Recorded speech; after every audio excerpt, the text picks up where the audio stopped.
Can you trust the machine when somebody else is feeding it? This week, the social machine that knows your kids hid it even from its own CEO.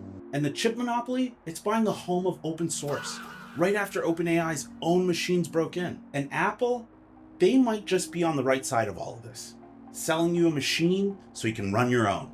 The machine isn't lying to you, but the someone who's feeding it, they just might be. Whoever owns the feed decides what you get told. That's the whole episode. Can you trust the machine when the people running it are hiding what it knows, even from the man who's supposedly in charge?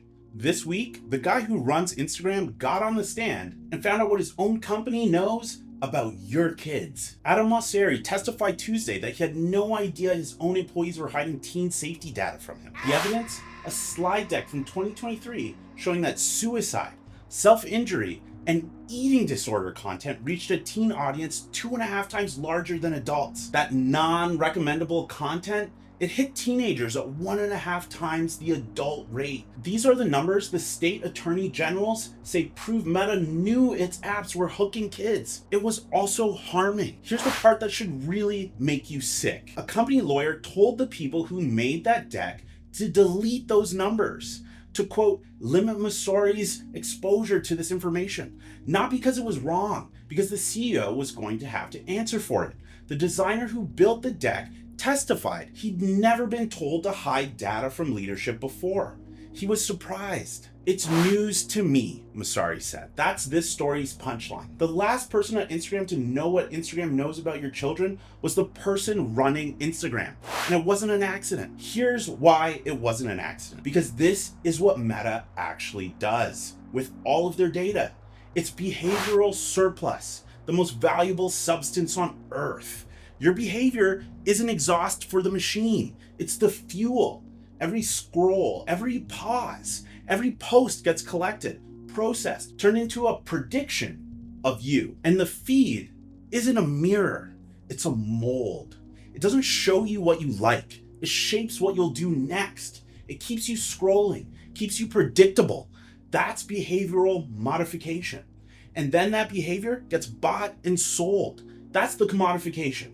That's the business. Back to the kids, because this is where it gets dark. The non-recommendable content, the harmful stuff their own systems flagged, that engagement is still fuel. It's still surplus. Teenagers are the most valuable behavior on earth, the most pliable, the highest lifetime value. The machine wasn't failing when it fed kids content its own deck called harmful. It was performing exactly as designed. So why hide those numbers from the man on the top? Because that knowledge is liability. A CEO who knows has to answer to juries, to regulators, to parents. A company that formally knows is on the hook. So they engineered the blindness and kept the machine because it was profitable. Nobody at the top knew, so nobody had to act. And then the case wrapped just after 4 days. Done. On Wednesday, a federal judge approved a settlement. $16.7 billion. Meta itself frames it as up to $18 billion, spread over 10 years, with sweeping changes to how teens use the apps, a 2-hour daily limit on scrolling, and a blackout from midnight to 6 a.m. I'm sure these will be easily defeatable for even the least crafty of teens. This part should really stay with you. Mark Zuckerberg was on the witness list for this trial. He never took the stand. The settlement made his testimony vanish. The man whose company engineered its own blindness just bought its way out of ever being asked about it. This was the only witness anyone wanted. That's the bookend. The trial was supposed to run for weeks. It lasted for 4 days. It ended, not with a verdict, but with a receipt, a purchase.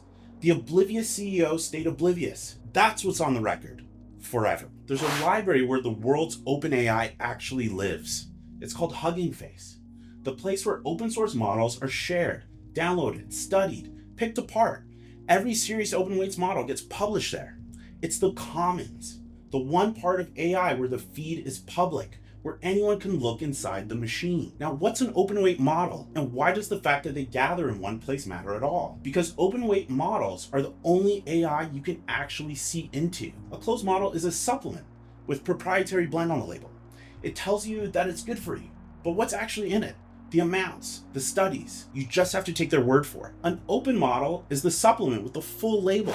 Every ingredient listed, every dose, third-party tested. You can read exactly what you're getting and decide for yourself. Nobody swallows a supplement they can't read the label of.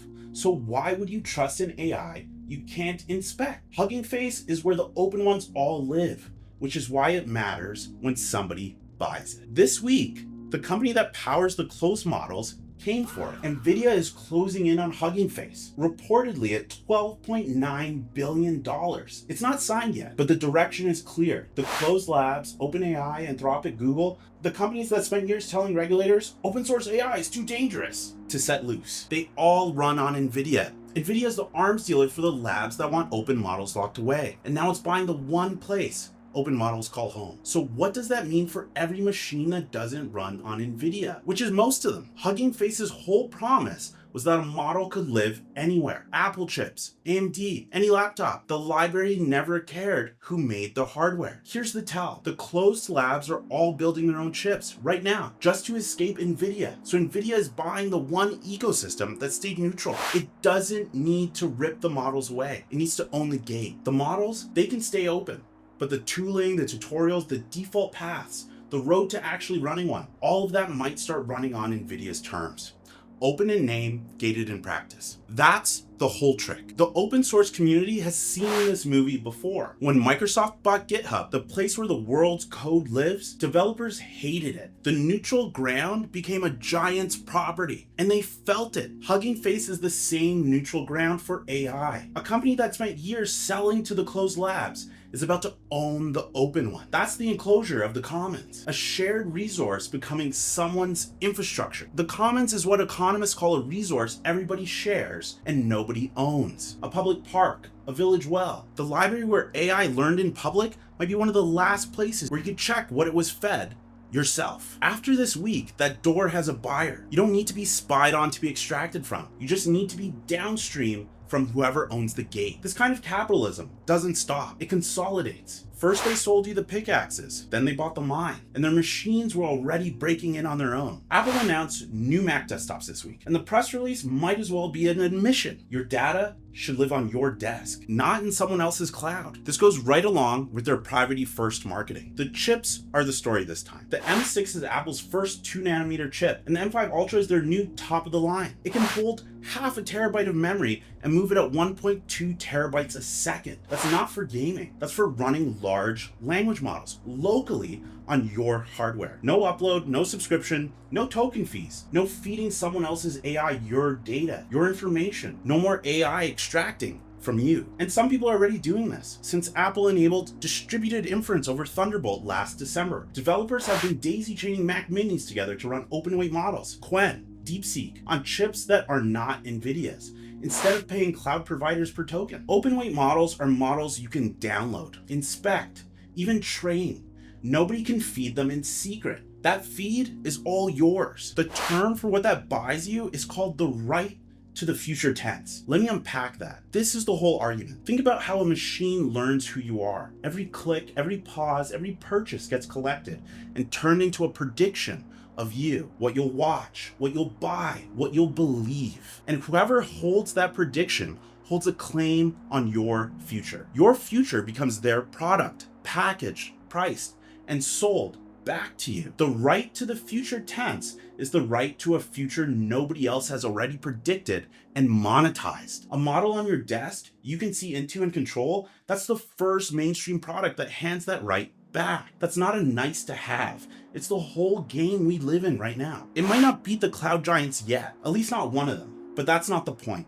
The point is, you don't have to ask somebody else's machine anymore. Not because Apple's a saint, but because everyone else is selling you a machine that someone else fed and might just be taking more from you than you can quickly comprehend. Apple is selling you a machine that you feed. It might not run the most powerful AI in the world, but it's yours. And the only way to know what's in the feed is to own the feed. Can you trust the AI when somebody else is feeding it? You don't have to find out. you can run your own? Can you trust the machine when somebody else is feeding it? And then it's feeding you. Meta engineered its own blindness so nobody had to answer for the machine's harm.